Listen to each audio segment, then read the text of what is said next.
ప్రగతి ప్రణాళిక 99 రోజుల కార్యాచరణలో భాగంగా ఆర్మూర్లో నిర్వహించిన కార్యక్రమంలో Nizamabad police commissioner P Sai Chaitanya పాల్గొన్నారు. ఈ సందర్భంగా ఆయన మాట్లాడుతూ సీసీ కెమెరాల ఏర్పాటు ద్వారా నేరాలు నియంత్రణ సాధ్యమవుతుందని అన్నారు. సైబర్ నేరగాళ్ల పట్ల ప్రజలు అప్రమత్తంగా ఉండాలని సూచించారు. మాదక ద్రవ్యాలకు యువత దూరంగా ఉండాలని, తల్లిదండ్రులు కూడా పిల్లలపై ప్రత్యేక దృష్టి పెట్టాలని తెలిపారు. రోడ్డు ప్రమాదాల నివారణకు రోడ్ సేఫ్టీ కమిటీలు ఏర్పాటు చేసి చర్యలు తీసుకోవాలని అన్నారు. అసాంఘిక కార్యకలాపాలు ఎక్కడైనా కనిపిస్తే వెంటనే పోలీసులకు సమాచారం ఇవ్వాలని ప్రజలకు పిలుపునిచ్చారు.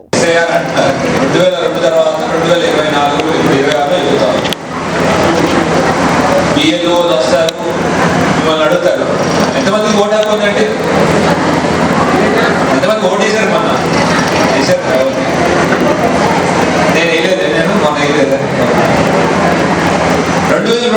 ఓటు వేశారు అంటే నేను అప్పటికి చిన్నపిల్లలు నాకు కూడా ఓటం లేదు. ఇప్పుడు ఏమడుగుతారంటే ఇప్పుడు వచ్చిన తర్వాత 26లో ఓటు వేశారు కదా, 2002లో ఓటు హక్కు ఉందా, ఓటు హక్కు ఉంటే ఓటర్ కార్డు ఇవ్వమని అడుగుతారు.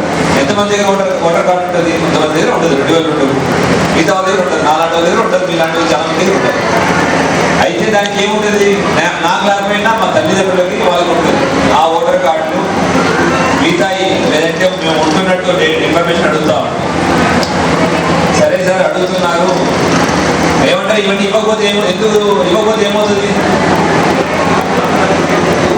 ఓటు హక్కు పోతుంది. అంటే ఏమవుతుంది, ఎలక్షన్ అప్పుడు వచ్చే డబ్బులు పోతాయి. అంతేనా? ఎలక్షన్ అప్పుడు వచ్చే డబ్బులు పోతాయా? ఇది మనం బయట రాష్ట్రాల్లో చాలా రాష్ట్రాల్లో తిరుగుతూ ఉంది ఎస్ఐఆర్ ప్రణాళిక. దాంట్లో ఎన్నో లక్షల ఓట్లు బోగస్ ఓట్లు తీసేయడం కానివ్వండి, లేదంటే అసలైన ఉన్న వాళ్ళని గుర్తించడం కానీ తిరుగుతూ ఉంది. ఇప్పుడు దీంట్లో ఒక విషయం మీకు చెప్పేది ఏంటంటే, వాళ్ళు ఎవరు మిమ్మల్ని ఓటీపీ అడగరు. మీకు ఫోన్ వస్తుంది, అమ్మ నీ బలాల పేరు పద్మ కదా, మీది ఆర్మూర్ కదా, మీ ఓటు తీసేస్తున్నాము అంటే, అరే సార్ వద్దు తీయొద్దు, నా ఓటు ఎందుకు చేస్తున్నారు, నాకు వచ్చేటప్పుడు పోతాయి అంటారు. అది అయితే ఒక నిమిషం మేము మాట్లాడతాము, మాట్లాడి ఓటీపీ పంపిస్తాం, మీ ఫోన్ నెంబర్తో రిజిస్టర్ చేస్తాం అని చెప్పి ఒక ఓటీపీ ఇస్తారనుకోండి, మీరు ఇమ్మీడియట్ ఓటీపీ చెప్పకండి. ఎందుకంటే ఆ ఓటీపీలు ఇవన్నీ స్కామ్లు. మిమ్మల్ని మీ యొక్క ఓటు హక్కు గురించి మాట్లాడే వాళ్ళు ఎవరైనా, ఓటు హక్కు రిజిస్టర్ చేసి నమోదు చేయడానికి వచ్చిన వాళ్ళు ఎవరైనా కూడా మీ యొక్క ఓటీపీ కానీ మిగతా ఇతర బ్యాంక్ డీటెయిల్స్ కానీ ఏమీ అడగరు. ఎవరైనా అడుగుతుంటే అది ఒక స్కామ్ కింద గుర్తుపెట్టుకోవాలి. ఎందుకు చెబుతున్నారు సార్ అంటే, మొదలైనవి స్కామ్లు. ఈ సైబర్ స్కామ్లు ఎంతున్నాయంటే, మన రాష్ట్రంలో పోయిన సంవత్సరంలో దొంగతనాలు, తర్వాత ఇంట్లోంచి వచ్చి కొల్లగొట్టడాలు, హౌస్ బ్రేకింగ్ అంటారు, ఇవన్నీ కలిపితే 400 కోట్లు పోతే మన రాష్ట్రంలో ఈ సైబర్ స్కామ్ వల్ల 4500 కోట్లు పోయాయి ఒక సంవత్సరంలో. అంటే దొంగతనాలకి 10 అవుతున్నాయి. ఎక్కడి నుంచి చేస్తున్నారు వీళ్ళంతా?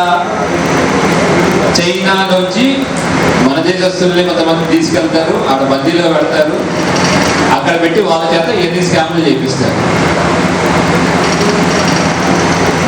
సో మనం జాగ్రత్తగా ఉండాల్సిన అవసరం చాలా ఉంది. ఎవరు లేదంటే అరెస్ట్ చేస్తామని, లేదంటే మన దగ్గర రిటైర్ అయిన టీచర్లు ఉంటారు, లేదంటే రిటైర్ అయిన వాళ్ళు ఉంటారు, వాళ్ళకి ఫోన్ చేసి మీ మీద ఒక ఎఫ్ఐఆర్ రిజిస్టర్ అయింది, మీరు మిమ్మల్ని పట్టుకోవడానికి మేము వస్తున్నాం, అది వస్తున్నాం, ఇది వస్తున్నాం అంటారు. నిజంగా పట్టుకోవాలని వచ్చేవాడు ఫోన్ చేస్తాడండి, దొంగకు ఫోన్ చేసి వస్తాం, పోలీసులు అరే ఉన్నావా లేదా, ఉండు నేను వస్తామంటామా, చేస్తాం అట్లాగా. కానీ జనాలు ఎందుకు నమ్ముతున్నారు? భయపడుతున్నారు. నీ పేరు ఇది అంటే, నీ పేరు ఫలానా అనిలో సునీలో అనేసరికి మీ నాన్న పేరు ఇది, మీ ఆధార్ కార్డు అనేసరికి నిజమేమో భయపడుతున్నారు. ఎంత నిజం, మీ డీటెయిల్స్ నిజమైతే మాత్రం మిమ్మల్ని ఫోన్ చేసి వస్తాడు, అరెస్ట్ చేసేవాడు వచ్చేవాడు ఎవడైనా. మిమ్మల్ని భయపెట్టడానికి అట్లా చెప్తూ ఉంటారు. మనం వాటికి దూరంగా ఉండాలి. ఒకవేళ ఇన్ కేసు అంటే ఫోన్ చేస్తుంటే మీకు ఎట్లా మా పోలీస్ ఆఫీసర్ నెంబర్ ఉంటుంది, చెప్పండి సార్ మా అన్న ఉన్నాడు, ఆయన నెంబర్ ఇస్తాను, ఆయనే చూస్తాడు సార్, డబ్బులంతా నాకు లేదని మా పోలీస్ వాళ్ళ నెంబర్ ఇవ్వండి, మిగతా మేము చూసుకుంటాం. ఇంకొక ఇంపార్టెంట్ విషయం దాని గురించి మాట్లాడకపోతే బాగోదు కదా, దాని గురించి మాట్లాడాలి.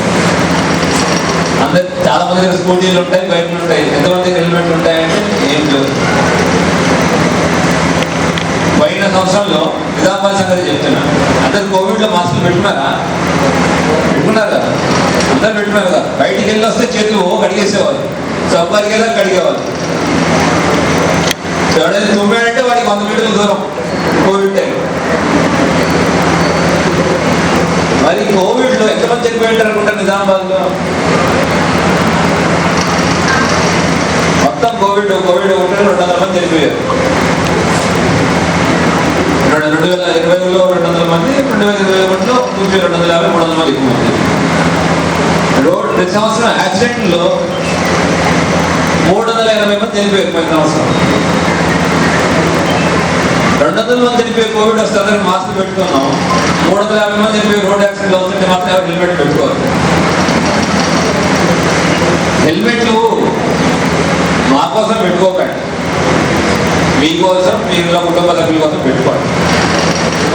లేడీస్ మీకు సపరేట్ స్పెషల్ ఎందుకు చెప్తున్నానంటే, మీరు ఇంట్లో వాళ్ళకి చెప్తే,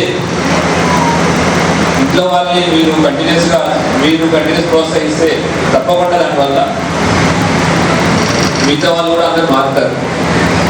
చాలా వరకు యాక్సిడెంట్లు అన్ని 60% యాక్సిడెంట్లు మనకి జనరల్ ఏముంటుంది అపోహ, యాక్సిడెంట్లు ఎక్కడ అవుతాయి సార్? అయితే హైవేలో అవుతాయి, మా దగ్గర మా రోడ్డు మీద యాక్సిడెంట్ అవ్వదంటారు. 60% మంది యాక్సిడెంట్లు, 60% యాక్సిడెంట్లు మన ఊరు రోడ్డు పైన అవుతున్నాయి, హైవే పైన కాదు. అవి కూడా 2 వీలర్లు, పాదచారులకే అవుతున్నాయి. కార్లో జరిగే యాక్సిడెంట్స్ చాలా తక్కువ, కాబట్టి జరిగితే పెద్ద యాక్సిడెంట్ జరుగుతాయి, చాలా తక్కువ. మనం జాగ్రత్త పాటించాల్సిన బాధ్యత మన పైన ఉంటుంది. ఇక్కడ చాలా మంది తల్లులు ఉన్నారు, తర్వాత పిల్లల పాలించే తల్లులు అందరూ ఉన్నారు. ఇక్కడ మన ఏరియాలో కళ్ళు తాగే అలవాటు కొంతమందికి ఉంటుంది. కొన్ని అపోహలు ఉంటాయి. కళ్ళు తాగితే బిడ్డ తెల్లగా కొడతాడు, కళ్ళు తాగితే కొడుకు కొడతాడు, కళ్ళు తాగితే ఈజీ డెలివరీ అయిపోతుంది, ఎటువంటి ఆపరేషన్ లేకుండా అయిపోతుంది అనేది అపోహలు. ఇవన్నీ నమ్మకండి. ఈ కళ్ళు పాశ్చాత్య దేశాలు అంటే వెస్టర్న్ కంట్రీస్లో ప్రెగ్నెన్సీలో ఉన్నప్పుడు ఎటువంటి ఆల్కహాల్, కళ్ళు కానివ్వండి మిగతా మందు కానీ ఎటువంటిది రికమెండ్ చేయరు. ఎందుకంటే దానివల్ల పిండం యొక్క ఎదుగుదల తగ్గిపోతుంది. మీకు తెలిసిన వాళ్ళు కానీ ఎవరైనా ఉంటే కూడా తప్పకుండా చెప్పండి, ఇటువైపు వెళ్ళకండి అని. కళ్ళనే కాదు, కళ్ళు అని జనరల్ ఇక్కడ మిస్కాన్సెప్ట్ ఉంటే అందుకే మళ్ళీ చెప్తున్నాను, గర్భిణీ స్త్రీలు ముఖ్యంగా చెప్తున్నాను, అటువైపు వెళ్ళకూడదు. ఇంకొకటి, ఫార్మర్స్ ఉన్నారా లేదని అడిగాను, తక్కువ మంది ఉన్నారన్నారు. అగ్రికల్చర్ వాళ్ళు చెప్తారు మనం ఇప్పుడు వర్షాభావ పరిస్థితి ఏంటి, ఏం పంటలు వేయాలి, అవన్నీ దాకా వెళ్ళను. చాలా మందికి ఇక్కడ లేకపోయినా ఊళ్ళో పొలాలు ఉంటాయి. ఇక్కడ ఏం చేస్తారంటే పొలం అయిపోయిన తర్వాత, కొత్తలు అయిపోయిన తర్వాత మంట పెట్టి వదిలేస్తాం. ఎందుకు? దున్నాలంటే మళ్ళీ ఓపిక అయింది. మంట పెడితే వచ్చే పొగ ఆనందంగా ఉంటుందా, ఇబ్బందికరంగా ఉంటుందా? మనకి ఇబ్బందికరంగానే ఉంటుంది కదా. అటువంటి అది అంత కాలుష్యం ఒక చోట చేరి ఉండడానికి మన పరిస్థితులు కష్టతరం చేస్తాం. దానికి బెస్ట్ ఉదాహరణ ఢిల్లీ. పంజాబ్లో రైతులందరూ మంట పెట్టడం వల్ల అదంతా వచ్చి ఢిల్లీలో చేసి, ఢిల్లీ ప్రపంచానికి కాలుష్య రాజధాని అంటారు, పొల్యూషన్ క్యాపిటల్ ఆఫ్ వరల్డ్ అంటారు ఢిల్లీ. ఎందుకు అంటే మనం ఇట్లా పెట్టేయడం వల్ల. దాన్ని చేయడం వల్ల ఇంకో నష్టం కూడా అవుతుంది. పర్యావరణంతో పాటు మన యొక్క భూమి యొక్క సారత పోతాం. సో దాన్ని ఎట్లా తీసుకువెళ్ళాలి ఏమనేది కూడా మనకి అగ్రికల్చర్ వాళ్ళు చెప్తారు, బట్ మనం కూడా వింటూ ఉండాలి.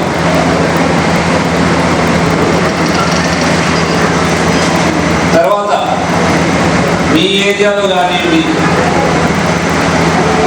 పర్టికులర్గా ఇక్కడ వార్డ్ మెంబర్స్ కూడా ఉన్నారు కాబట్టి,